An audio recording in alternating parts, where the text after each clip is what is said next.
All right, everybody. Welcome back to another edition of the Teardown. My name is Jeff Gluck, and I'm along with my coworker, Jordan Bianchi. We are motorsports writers, The Athletic, and we are here today to talk about the Monday New Hampshire race coming to you a day later than usual.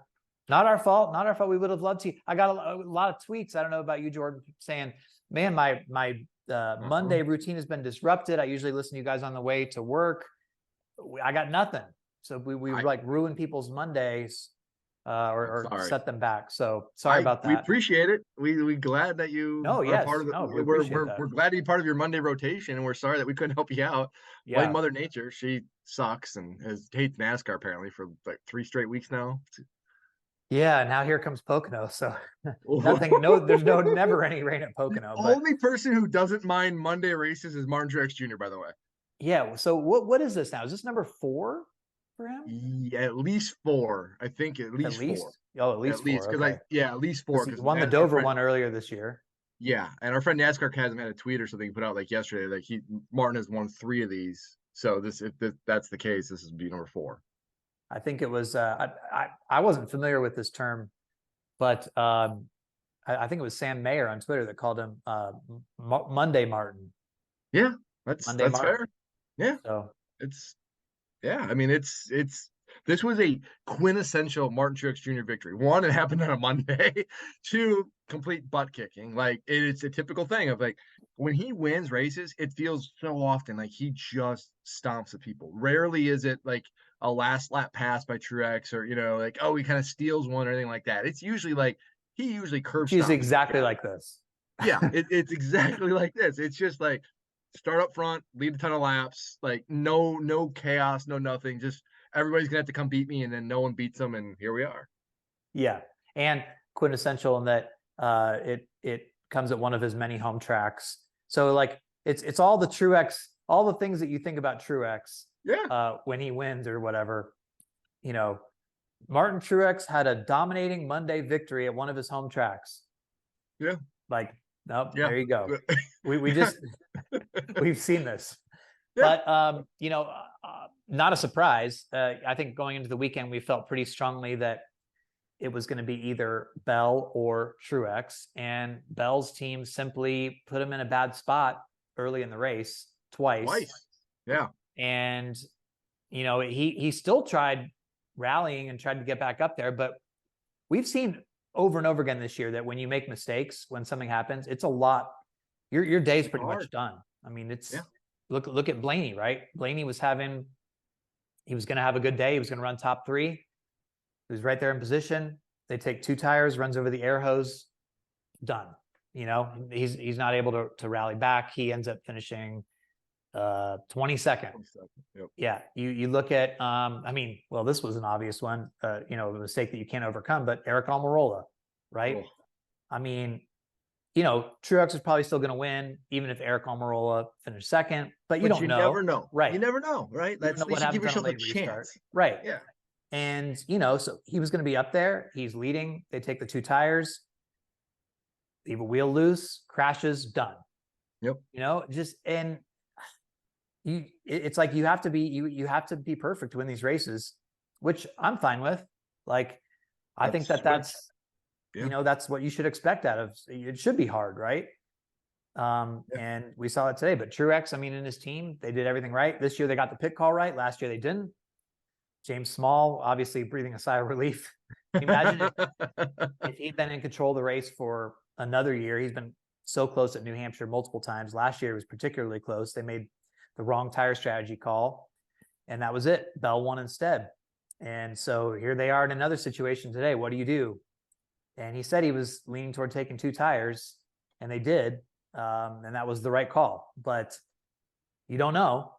So yeah, I'm sure if you're James Small, you're breathing a huge sigh of relief for one thing. Yeah, and it's interesting on how this has kind of evolved, because there was a point earlier this year after Richmond, another race where they were really, really good and probably should have won that race. If not won that race, certainly should have been in the contention. But they made the pit strategy didn't work out for them. He finished 11th, and there was a lot of frustration. And Truex had won, in over a year and a half, and it felt like, wait a second, this doesn't feel right. Are we heading for a divorce? Well, what's going on here? And then they win. I think Dover was the following week, if I'm correct. And they win Dover, and it feels like ever since then they've been able to flip the page, and they've kind of been able to push that aside. Oh, we things go wrong at the end of races. We keep making these mistakes, and now for the most part, they're on the right side, and James is making the right calls. Martin is doing the right things, and they feel like a team that is very much headed in the right direction. And I don't really care too much about Atlanta and Chicago in terms of results, because I don't think there's anything you can infer from that really applies to the playoffs. I look at what they did at Nashville, finished second there. I look at what they did today. I look at this stretch of races coming up at Pocono, for example, Michigan, where I think they're going to be good as well. That to me is how you kind of decide who's good and who's not. And this team right now is starting to really just fire off, and they look really, really, really good. I think it's fair to say that right now on the tracks where you can sort of control your own destiny more in a traditional way, you're looking at Truex a lot of times, right? Yeah. Because Truex had this momentum before we talked about it on the podcast. There's some weird tracks coming up, right? Chicago, Atlanta. Are we still going to be as high on Truex after this? And, he sort of got quiet for a couple of weeks there, right? He had a bad Chicago race. Atlanta's Atlanta. And then, when Byron wins for the fourth time, you're like, wow, that's really, sort of a Byron type year.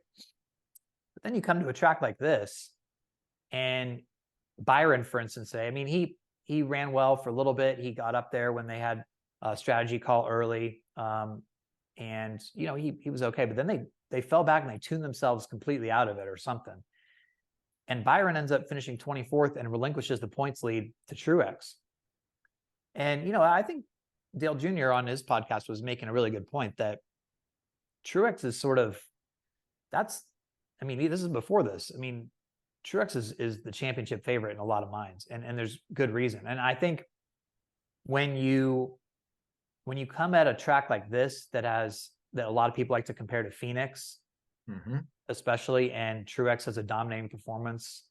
Because again, this was another one of those weekends where, there's some shades of Ford here, right? Like Blaney's up there. Logano finishes second. Harvick had a good run. He played a little bit of strategy, but they had a bad pit stop. So he probably would have been top 3 maybe. But you go, well, wait a minute. Like if this really does compare to Phoenix, and you're talking about a guy that's already the points leader having a great run, I think there's a lot of reason to think Truex is on the right path here. And remember, it sort of started with a clean slate too at the Clash this year. Yeah. He won the Clash, and it was sort of like, oh yeah, we can win. And that wasn't a points race, obviously, but it was like, it just seemed to have a different tone than last year, where you talked about it a lot, but they struggled and not won. And it was like, well, what's going to happen here? But they're definitely back. They are. And I'm looking at it right now. Their last 10 races, they've had 3 finishes outside of the top 10.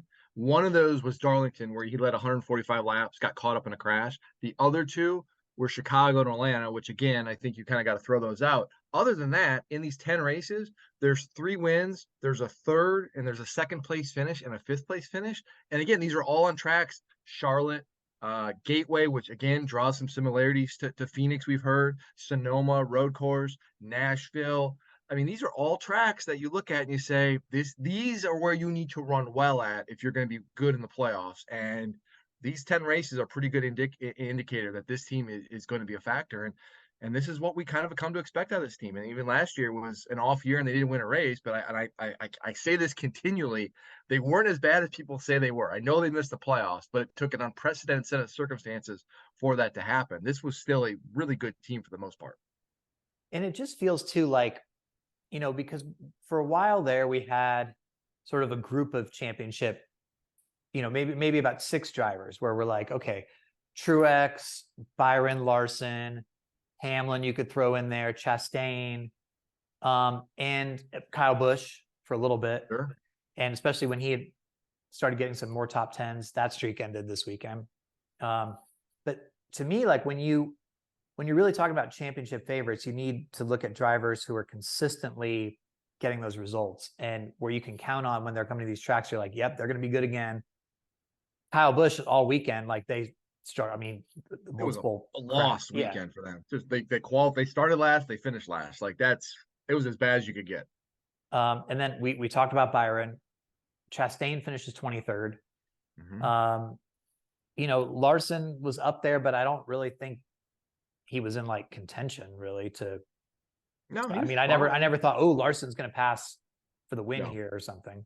And the speed advantage too that Hendrick had at one point where we've talked about this kind of all year about Hendrick was really good and then Joe Gibbs Racing kind of neck and neck. I don't even think it's neck and neck anymore. I feel like on the tracks that matter, Gibbs is clearly superior.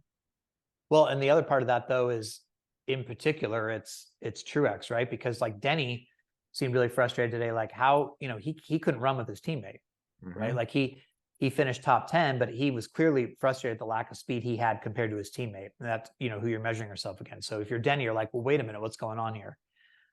So it really just, you know, it's Bell again, too. I would say Bell in that mix too today because Bell had a really fast car. For sure. So yeah, but you know, you also can't make mistakes as a team. That's the thing. Which, I mean, that happened to Bell in the Final Four race last year. It did. I mean, unfortunately, I mean, his pit crew member's finger got stuck there. I mean, it's not like, yeah, I mean, but still, like, you have to be able to count on the team. And that's, again, it goes back to like the stuff like Eric Almirola or Noah Gragson today with leaving wheels loose. You have to trust the team. You have to trust the driver. You have to trust the crew chief to make the right calls. So, you know, there's a lot of, there's just a lot of signs pointing to Truex right now. And I don't think it's just a matter of getting caught up in one race. It's like, this has sort of been building toward him a little bit. Agreed. So I just jump around really quick on something. Yeah. We're talking about Christopher Bell, and I feel like we're just kind of waiting on Bell. I know he won Bristol Dirt. We're kind of waiting on Bell to kind of get in a rhythm and just start rolling. I'm looking at it right now. Do you know what his last top 5 finish was? I don't. What was it? Bristol Dirt, the race he won. He hasn't had a top 5 since Bristol Dirt? He has not had a top 5 finish since Bristol Dirt. Wow, that's crazy. It is crazy. I had no idea. Points, but I mean, he's in that top 5, and it's like, to your point, it's, you know, you need to be up front, you need to be finishing up front, and that team is not doing that. Whereas Truex is certainly doing that in the JGR camp right now. Wow, that's fascinating. Yeah. So, you know, and I certainly don't say any of that to discount the other driver. I mean, you know, Byron can easily go out and have a good weekend. Larson it feels like he's going to find his speed again at some point. But yeah, it's just like, it just feels like the field of sort of like the elite true contenders. I mean, we're talking a lot about who can make the playoffs, right? Like the bubble. The bubble is so exciting and so close. But all those drivers, you're not like, you know, whether it's Bubba, McDowell, Suarez, if Allmendinger gets in there, you're not talking about any of those guys making a deep run, you know? And really Elliott and this is another thing that was mentioned on Dale Jr.'s podcast as well, right? Like, you know, Dale Jr. was on, he had the same belief as I have had, right? That Elliott could point his way in. And apparently like Letarte and Burton have been on the other side of that, which is what you've been saying. Like the right side. He's going to win. The right side. Well, it's looking more right at this point. And Dale Jr. on TV after today bailed, and now he's on your side. So it's not looking good for Elliott. I mean, yes, Elliott finishes 12th today, but that was about as good as he had. He salvaged that. And a lot of that was being able to take a wave around, pit really quick when the Almirola caution came out, and then just sort of try to hold on to his track position from there. But Elliott, I mean, he's 60 out, 23rd in points. There's like 6. Yeah. When have they done? And I know you still believe that he's going to win a race, which I do. And it's about benefit of the doubt and pedigree, and that this team is, I can't believe that they're going to go 26. Well, I guess you didn't race 26 races, but I can't believe they're going to go a regular season without winning a race. To me, it's unfathomable. So I'm clinging to the fact that this team has done it before. I believe they're going to do it again. But if you step back and you look at it from a 30,000 foot perspective, like they're not winning, they're not getting stage points, they're not leading laps, they're not winning stages, like they're not putting themselves in a position to even like back into a win necessarily. And so I don't know. I mean, we talked about during the race today, the last time they won on a non-super speedway was Pocono a year ago. And guess what? That wasn't even that was a gifted third. win. Yeah. He did finish third in that race. And before that, he won at Atlanta, which was another super speedway. And then before that was at Nashville. So it's been over a year since I guess he quote earned one on a non-super speedway track. So maybe I'm on an island here. I think he's going to get in just because, but it's increasingly looking like it's an uphill. It's going to be challenge. It's not a gimme. It's not a gimme at all. I don't see it at this point. I just don't. You're probably right. There's 6 races left. Yeah. 2 of them are road courses where, again, you would normally think that, in the past with Hendrick's dominance on road courses, that's going to be a guy. But I don't think there's no guarantees there. One of them's a super speedway, which clearly there's no guarantees there. Of course, he could go win it, but 30 guys could go win it. And then aside from that, it comes down to like a Richmond, sure, Michigan, sure, maybe, but Pocono, like again, there's not a lot of options left. Though. Yeah, what? But and it's traditionally, yes, if Hendrick had the speed and yes, absolutely, but they don't right now. I mean, outside of the 24 and the 5 having flashes, but the 48 and the 9 are on the other side, and they're not running well. They're not performing well. I don't know. I feel like I can't. Not ready to write these guys off, but it's getting increasingly hard to see where this is going to come from, unless something unless it just comes out of nowhere, which it's happened before, but who knows? Well, I'll tell you what. I mean, I think New Hampshire is somewhat. I somewhat would compare to a gateway as well. Sure. I think this makes Corey LaJoie look better from his gateway performance. Has to, yeah. Because you looked at LaJoie and he was pretty hard on himself. Man, just missed it, didn't have it, whatever. Well, Chase didn't have it today. You know what I mean? Like that team struggled all day. Yeah, I mean, if they hadn't got that break with the back-to-back cautions really quick there to get that track to flip their track position. I mean, yeah, he's easily finishing in the 20s. So. I don't know. I don't have a lot of good vibes for Chase fans at the moment, which obviously would be a huge blow for NASCAR to not have their most popular driver in the playoffs. And, I think you sort of count on that at that time of year, especially if the ratings which it seemed real, right? While he was gone, the ratings were down and, I was really doubting it. Like, that's not why. And I'm still not totally convinced, but the ratings did sort of rebound once he came back. And so if you don't have him in the playoffs, I think you're at that time of year, you're potentially a lot of fans are tuning out because everything is so emphasized toward the playoffs in NASCAR, like playoffs. And if he's not in it and his fans are like, I'll watch football, that's not going to be good. So NASCAR needs him in, but I don't see a great pathway for it right now. The bubble battle, though, points wise, continues to be very interesting. I mean, Bubba Wallace slid through his pit stall twice today, and you're like, wow, he's really taken himself out of it here. This is so costly. Ends up finishing 8th. So he came back and he got himself back in the playoffs today. Actually moved into the 15th spot, so jumped up 2. Michael McDowell had a pretty solid day overall. I mean, he was in top 10 for a while, finished his 13th. And so he's 1 point to the good in the playoffs. Bubba's 2 points to good. And then Suarez fell out 2 spots today, but he's still only 1 point out of the playoffs and 2 spots away from that next one. Then you got Allmendinger's a little bit further back. He's 20 points out. And then Gibbs, Gibbs had a good run going for a while today, but then at the end, he got into that little incident and, he probably lost 10 spots at least, finishes 27th last car in the lead lap. So he's a little bit further back now. And then I think everybody else is a long shot. Bowman, Haley, Cindric, Elliott to point their way in. So, I think it's ultimately, if we'll see how Allmendinger does the road courses, but if it's going to come down to a true points thing, that 3-way battle for 2 spots with Wallace, McDowell, and Suarez, you don't really have too much of a belief that any of them are going to be super consistent every single week. So it's going to be up and down a little bit. Yeah. Should be interesting, really. I would think looking back at it, Bubba Wallace would probably have the advantage. He runs really, really well at Daytona. Obviously, he runs really well at Michigan. Richmond isn't a bad track for him, but you don't know because there's too many mistakes, and you don't know what you're going to get from this team on a week-to-week basis. I love the vibrant energy right now of Front Row Motorsports or the 34 team. Like what Michael McDowell and that team are doing on a weekly basis on tracks they shouldn't be doing this at, and they've been through.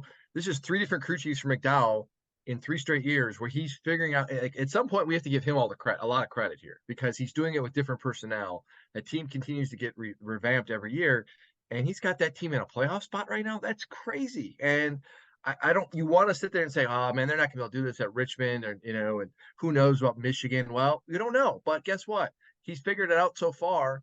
And there's also 2 road courses here. He runs really well at Daytona. We know, like, there's a lot of reasons to like this team and what they're doing right now. And I don't want to say they're the Cinderella story, but it certainly does feel like a Cinderella story.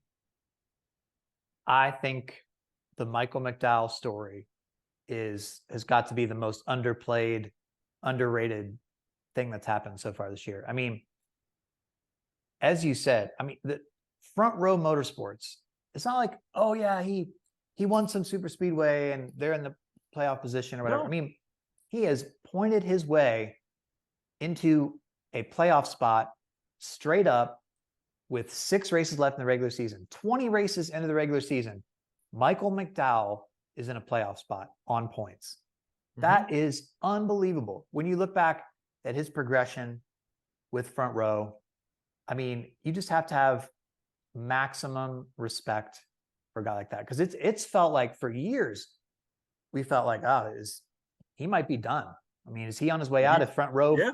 If they're like, oh, you know what? Sorry, like we found somebody else. We found somebody with money. We found whatever. He's on a year-to-year contract. Like it's that organization has not been shy about. They're willing to take drivers that bring sponsorship with them, and he's made it work, and he continues to do it. And he's had 3 crew chiefs, or 2 crew chiefs prior to him, Drew Bickensdorf, and then Blake Harris, both departed. And each time, why are you smiling? Sorry. I just know how much you hate saying complicated names. And okay. I screwed up, didn't I? You could just call him Drew. Sorry. Drew Blickensdorfer. No, it's fine. I don't do bad. I know you don't. As someone who has a complicated name, you would think I would be like good at this. I'm not. It's fine. Yeah. Just crack me up but it's not just the crew chiefs though too. They've lost engineers. They've lost behind the scene people. It's like every year they just had to keep reflushing these guys or recycling these guys through, and they're making it work. And it's really remarkable. And it's interesting to see as this goes on. And Michael's name, we've talked about it. I've written about it. Michael's name is certainly in discussion elsewhere. It would be interesting to see him maybe get an opportunity with a bigger organization and see what he could do there. And that potentially may finally happen. There was an interesting clip on Bob's Twitter today, or this weekend, sorry, where, he's trying to sort of pin McDowell down on next year and all that stuff. And McDowell is pretty much just like saying straight up, like, look, it's not my option. It's really not. Like, it's not his choice what happens to him next year. So take that or leave it. But I mean, the interpretation there would be, hey, the team holds my option and they're either going to decide to pick me up or potentially let me go replace Almirola kind of thing. But it sounds like it's not his option, right? So yeah, I mean, it's weird because there's basically these 3 drivers, Todd Gilliland, Zane Smith, and Michael McDowell, who are all under Front Row contract. And they're all kind of sort of also contenders for a ride at Stewart-Haas Racing. And it's like 2 of them are going to stay at Front Row Motorsports. One of them, reading the tea leaves and people like comment, it's like one of them is probably going to slide over to Stewart-Haas Racing. It's going to be interesting to see how that all works out and the dynamic there. But it's a curious time right now where Front Row Motorsports kind of controls this silly season. What happens next in some respects. Well, we're still waiting on a couple answers. One of those from Almirola. And I tell you what, after today, man, if I was Almirola, you're I mean, that has to be like the biggest gut punch, right? Like, you've been 27th in points all year. I mean, just having a terrible season. Stewart Haas is off. Here you qualify well. You've won at New Hampshire before, and you're like, hey, we are in contention. This is maybe the only time of year, except for a super speedway, that we have a chance to win. Straight up right here. Like, we could do this.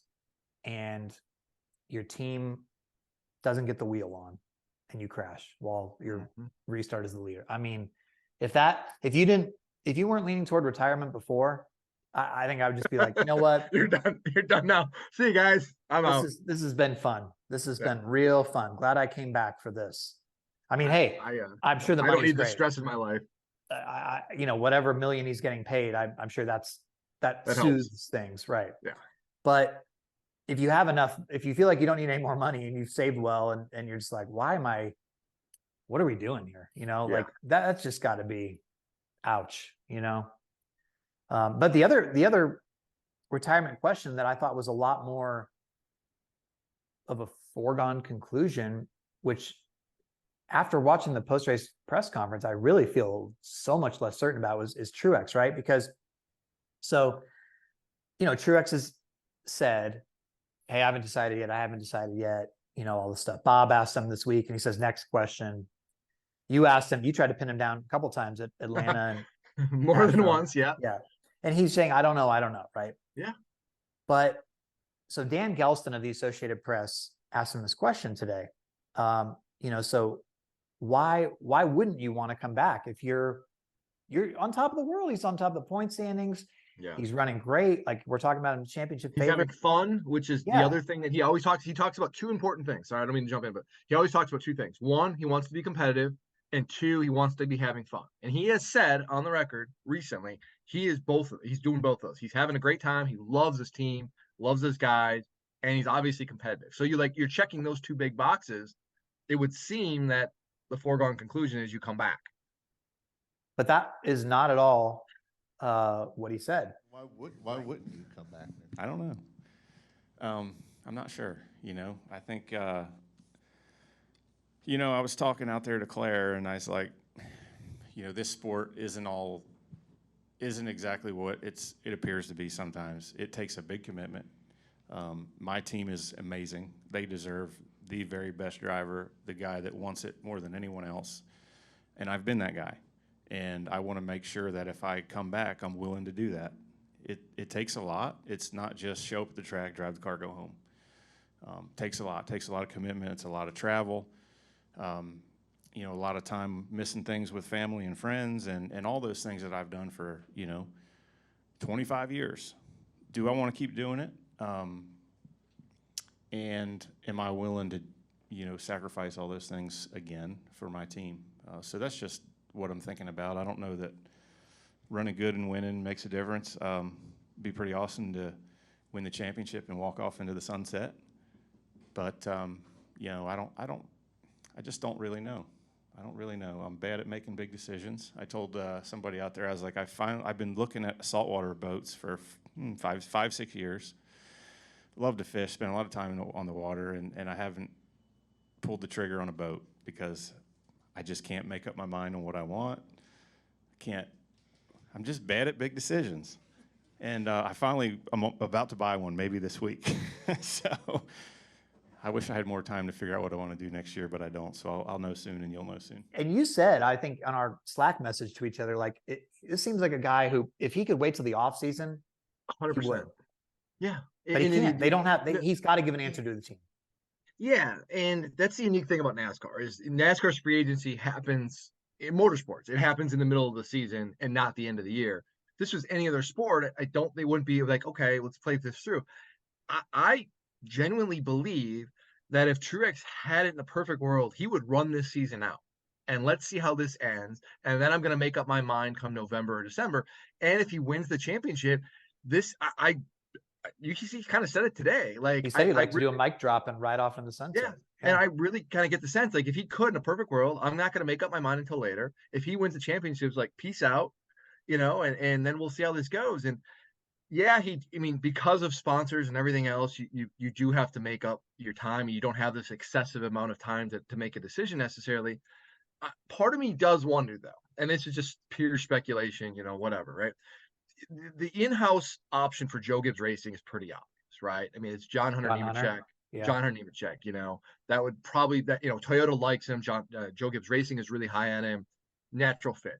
He's more than likely not going anywhere. He's going to stay there. I wonder if there would be a way if Joe Gibbs Racing would allow him, Martin, more time, because it's not like they have to go out and find the option, right?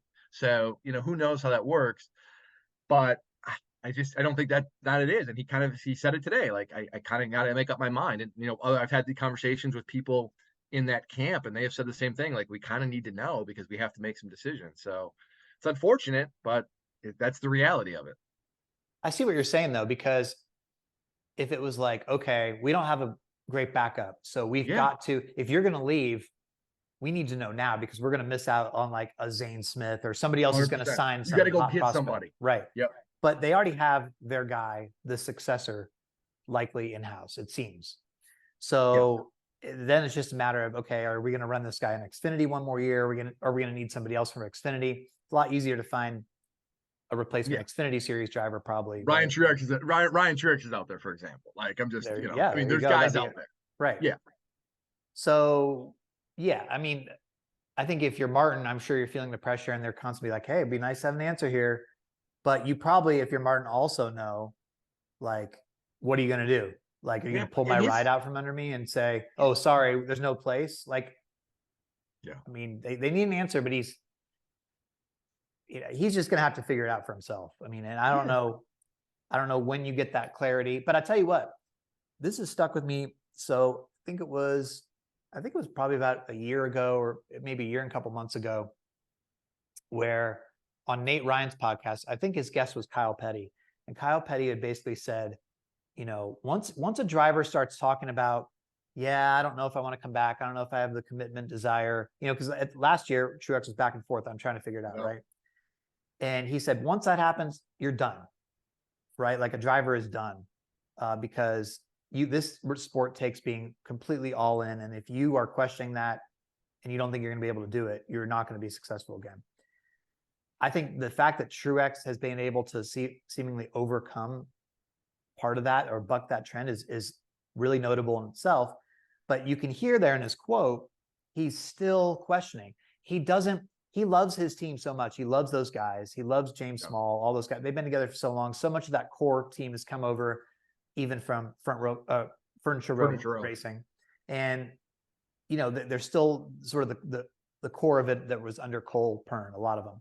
And, they love each other, right? So he's saying there, like, they deserve somebody who's going to be all in with them. And if I'm questioning whether I want to do a whole other year of being all in, I mean, it's a grind, right? Like, and he's been doing as long as he has.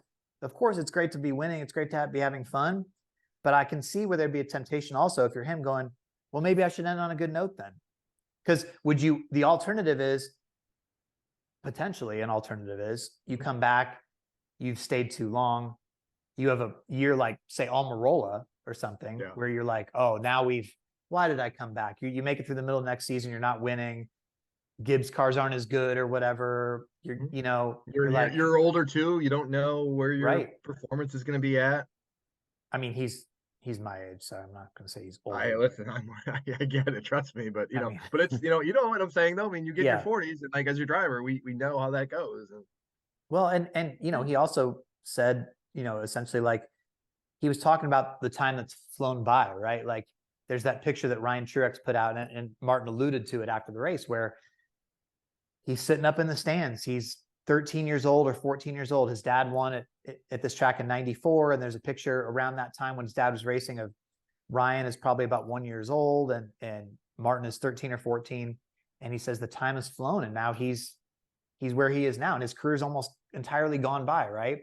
And so he's saying, in that spirit of life is short, do I want to keep doing this? Like, hey, the great thing about a driver who came in the era that Truex did, they've got a lot of money. Drivers are not necessarily being paid as well now at all as they were back then. When you were back then, you were getting paid a lot, no matter who Yeah. you were. Like even And if you were the presumably- 30th place yeah. guy. What? And presumably he saved well. I mean, that's, you know. Sure. Yeah. No, I'm sure you get to spend something, but yeah, I mean, he hasn't bought that saltwater boat he's been wanting to buy yet, right? So, yeah, he's never going to have to, you know, sort of work again. But, you know, you also hear drivers, well, did I retire? You know, Rusty always talked about, I wish I'd stay a little bit longer. And once you've passed that, you can't get it back. You can't say, you know what? I think I want to come back when I'm in my 50s and do one more. You just can never can't. recapture that. So You're never going to get in the right team, in the right situation. You're never going to do that. I will say, if you didn't know what we know about Martin in terms of, you know, what he's looking for and having conversations with people, if you just listen to his press conference today and you said, hey, is this person retiring or are they coming back for another year? I think it would be 10 out of 10. They would say he was retiring. This did not sound like a guy that really was ready to come back. really, 10 out of 10? You think? I think 10, I think you ask 10 people, they would say this guy sounds like he's retiring. Like this is a guy struggling with it and coming to terms with the fact that this is probably the end and he's going to step away. Maybe I'm wrong, but Wow. it's certain. So you read that much? Yeah. Well, I mean, the answer that we talked about, I think was very revealing. I was watching the face stuff too. Like he's like rubbing his head and like, you know, but I took that as like, I really don't know what to do. I think this was the most honest that you'll get ever from him. I mean, I think he was being 100% truthful. He really does not know what to do. And he's really struggling. That's what I took from it. And so could it go either way? I mean, I think, hey, you could also say you interpret that and go, you know what? Hey, let's run it back. But yeah, he's clearly struggling. So I guess at this point, it wouldn't be a surprise either way. Where to me, if I didn't hear this answer today, I would have kept saying, oh, for sure he's coming back. But that was a very revealing moment. It was. So kudos to Dan Gelston for getting that answer out of him. Well, what else should we talk about from this race? I tell you one bone I have to pick with NASCAR. I'm really, and this has happened multiple times. You're talking about the running order on cautions? Yes. Yeah. It happened in Chicago. We didn't really get into it. And I thought the door bump clear guys had a much better analysis of that one. But like today it happened, and it happened last week with someone, I can't remember, because I remember I had tweeted, oh, they're letting them keep their running position or whatever, despite they were being involved in the wreck. I can't remember who it was. Anyway, it definitely happened again today. With Bowman. Bowman was turned half spin by Ty Gibbs. He gets hit by Eric Jones. He straightens it out, keeps going. But in the process, he certainly did not maintain reasonable speed. He was involved in the caution, even though it wasn't his fault. He's still involved in the caution, gets passed by multiple cars. Then he drives up and sort of like reclaims his spot on the track, which was 14th, I think. And NASCAR, and he was ahead of Gibbs, Jones, Chase Elliott, who immediately passed him when he slowed on the track, and several other cars. And I kept waiting. You were talking about it. You're like, oh, now he's really going to be mired back. And I'm like, the scoring monitor is showing him in 14th. Is our scoring monitor broken? I had to refresh it. Right. Because I thought it was. Like, he even said on the radio, too, like, I'm going to pit because my tires are shot. They're going to put scuffs on. I'm like, there's no way he's 14th. And he restarts 14th, finishes 14th. What is happening here where you're being allowed to, if you're involved in the caution, you should get slow on the track, regardless of the reason of who did it or whatever, how can you go back to the spot that you were in before that happened? I don't get it. No, he slowed down. He had damage. Like, you're in the crash. You are in the crash. You shouldn't be able to reclaim all these spots. And Collie Racing actually tweeted something about it too, because they were mystified too of how Allmendinger got placed behind. Yeah. After that, they were like mystified of like, how did Allmendinger restart behind Bowman? And yeah, it doesn't make any sense. And this is becoming a pattern. We're starting because it's happened in Chicago with the big pile up that Byron was in. Harvick pulls up to block the track to make sure nobody else goes by. Just smart of him. Like, I give him credit for that. Like, but smart. Those guys got their spots back and stuff. Remember, Larson was like really upset about it after that race, or Cliff Daniels was like, "How is this possible?" Like during the race, how is this possible that we're behind these guys? But how? I understand that you could say, all right, well, we can go back to the last scoring loop, but you have to maintain your speed. And if you're involved in the crash, especially the one that, like in Byron's case at Chicago, caused the crash, or I don't really understand what's happening here. NASCAR's and I'm probably going to speak. I'm pretty positive their policy is blending in, right? Like if you're in an accident, you get going again, you blend in, and that's where you restart, right? Or that's where you mix in the order. Is that how it is? But I feel like this almost should be a revision of, if you're in an accident, you have to fall to the back. There is no blending in. You fall to the back because you were in the caution, and then you start back there. And instead of, well, we were in 14th, we spun, but we were able to get going, so we can restart 16th. It's like, no, like you were the cause for the caution, that you should go to the back. But I don't even think, like, they didn't even put Bowman where he blended. They didn't even put him like, oh, well, yeah, you blended in behind these guys, so you keep your position. Yeah. That would have been okay, because he basically did keep going. So like, let's say he was 14th when that happened, and then he falls back to like 20th when he gets going. Oh, okay, fine, he's 20th. But like, they put him back ahead of those cars that he was involved with. So how can that be? That just, I don't know. I feel like something's there's a disconnect there. We're either missing something and it's not being explained to us properly, or but this has happened multiple times now as well. Where I agree, and I feel like I don't have an answer for you. I wish I knew, because it feels like this shouldn't be happening. Like, it should be a pretty clear cut of, this is how it is. And especially if you're in an accident, I don't feel like you're almost being, I don't say rewarded, but you're kind of being given a gift. My guess is, and I wish we would have been able to check with NASCAR before this, but my guess is that NASCAR is going to say, you have to maintain, reasonable speed or whatever, which is at the series director's discretion or the race director's discretion or whatever. So they'll just say, well, in our view, he didn't lose enough speed or whatever to make him lose spots, so we put him back where the field was frozen at the time of caution, last scoring route. But I guess if that was the case, I would just strongly disagree, because I would say, no, he did not maintain his speed. He was involved in the caution, and you can't keep giving spots to guys who, because that's going to, especially if in the playoffs where every point is really, really crucial. And in this bubble battle, for instance, 1-2 points, those are huge amounts of big swings that can happen. So I'd like to see that cleaned up a little bit. I agree. What else from this race jumped out at you? Checking my notes here. We've talked about everything. One other thing, Fords today had a lot of speed. Not something we've seen a lot this year outside of super speedways. But Blaney was running very, very well. Probably should have finished in the top three. Logano finished second. Was up front all day. Harvick had a good race. Almirola, we talked about. McDowell had a great weekend all around. Brad Keselowski, another strong run. Good weekend for Ford. Not a lot of, we've talked about how their deficiencies have been up and down this year, mostly down. Good weekend for them to kind of right the ship. Seeing if this carries forward, we'll see, but a good weekend nonetheless.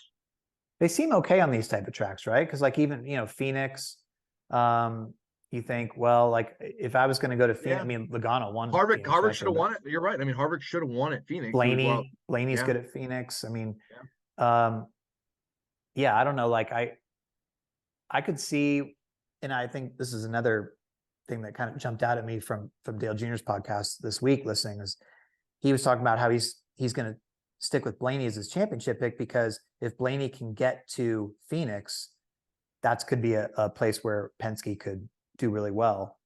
It's going to be a tough road for him to get there, but I could see that though, where like, hey, this is how Logano last year, right? Like, we wouldn't have been talking about Logano because not at all. We never talked about Logano. Chase Elliott last year was stomping, he won 5 races, won the regular season title. And Logano, makes his way through the playoffs, gets to Phoenix, which is a good track for Fords. Hadn't Logano won at Gateway last year? He won at Darlington for the first one. His second win came at Gateway, and then his next win didn't come until Las Vegas.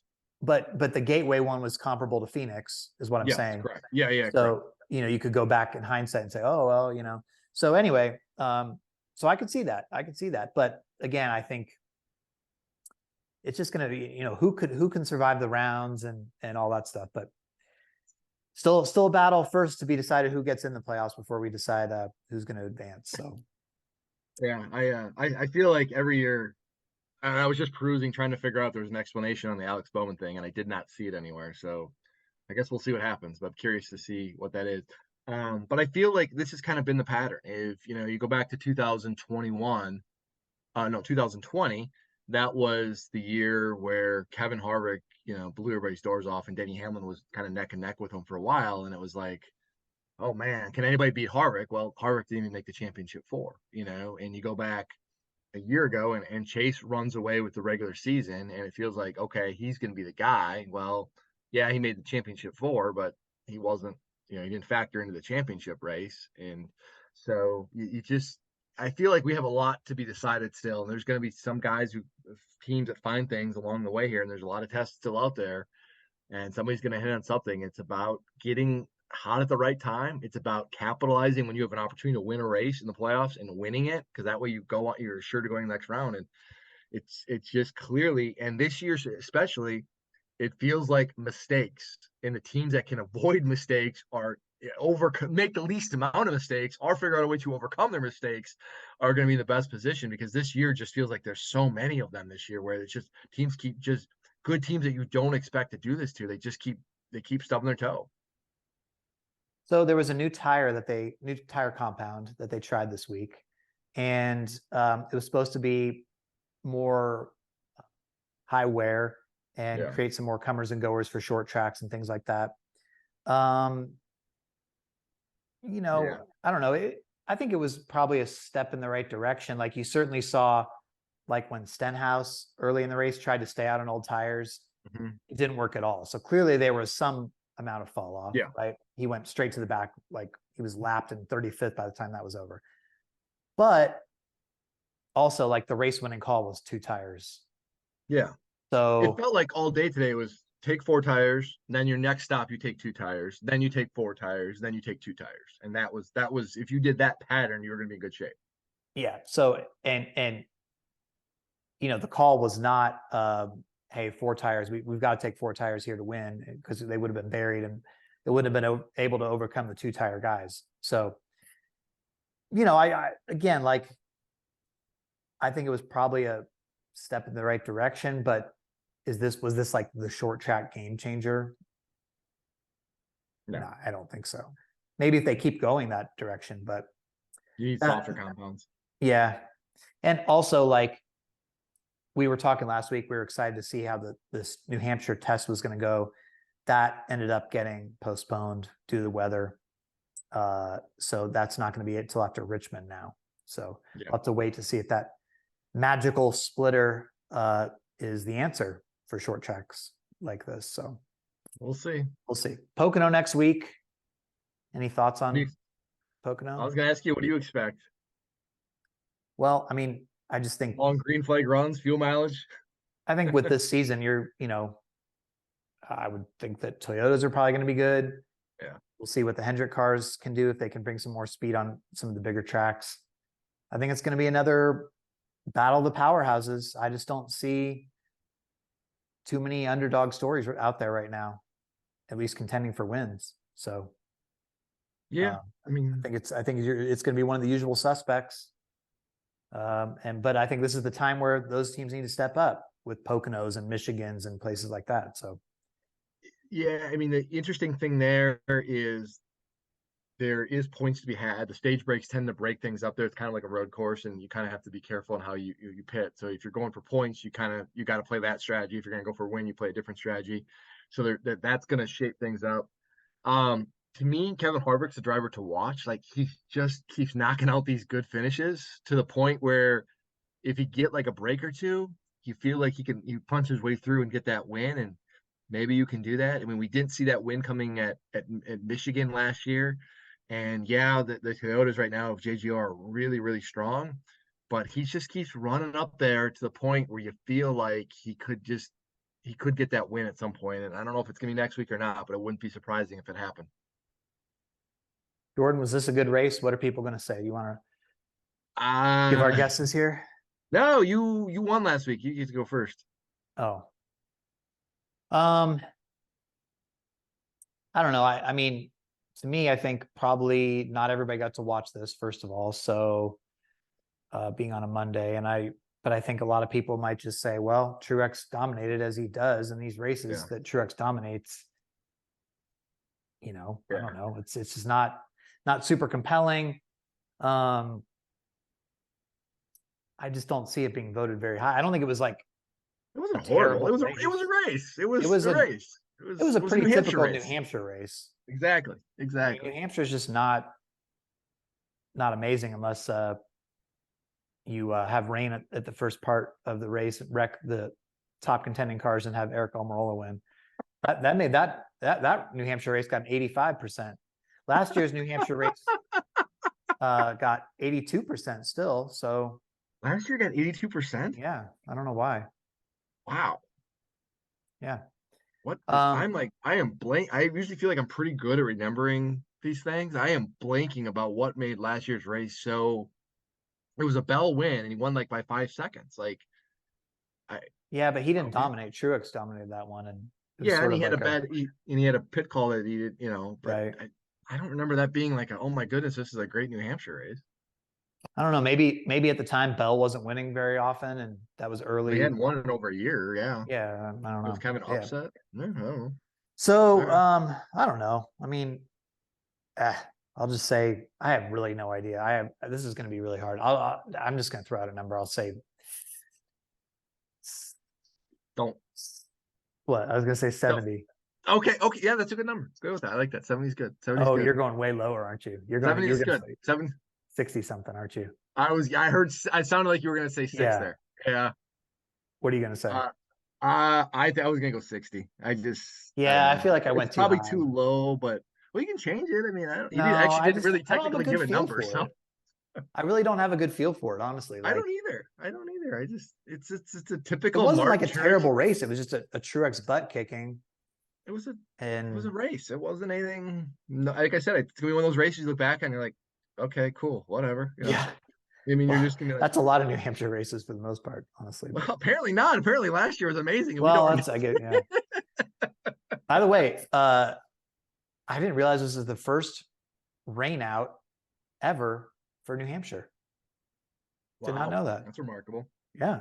I feel like I've been up there and it's rained so much, but they always get the race in or get shortened or whatever. But yeah, first New Hampshire rain out. That's remarkable for a summer time race. That's with no lights too. With no lights. Like you don't got much margin to play with there, and they used to have 2 races a year. That's There's still no rainouts. Well, did you look at both, or do you look at just the summer one? No, both. I went all the way back to 93.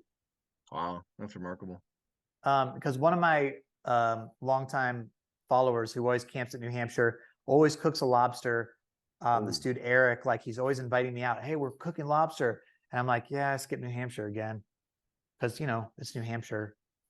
Sorry, but well, I mean, we can't go to every race, and like you have to pick.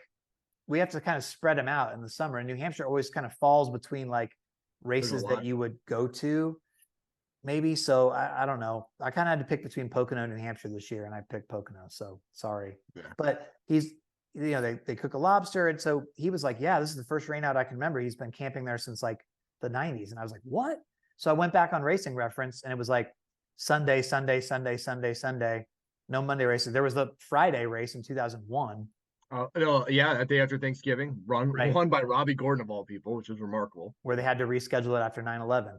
But yeah, I don't see any rainouts. So that was pretty crazy. This is the 51st New Hampshire race too. Wow, it's wild. Yeah, I'm good with it. I'm glad. New Hampshire isn't like the most exciting track in the world. We sit there and talk about the races and how there's not a lot of memorable ones. I am glad that it's on the schedule. It's not something. Yeah. Like I think that's a really important fan base. 100%, great fan base, great market. You need to be up there, especially with all the fewer. So I'm glad, and now I think it's easier to appreciate it more with one. If you're going there twice a year, like again. But now that's got one, it's perfect, and it's a good spot in the summer, so I'm fine with it. But yeah, all right, here we are. Anything else, Jordan? I got nothing. I got that's it. What do you got coming on? Anything special, big? This coming on the Athletic this week? Oh, we got a 12 questions with Kyle Busch. Well, that'd be good. Yeah. That'd be good. Tell him I said hi. Well, I already did it, so Oh, all right. sorry.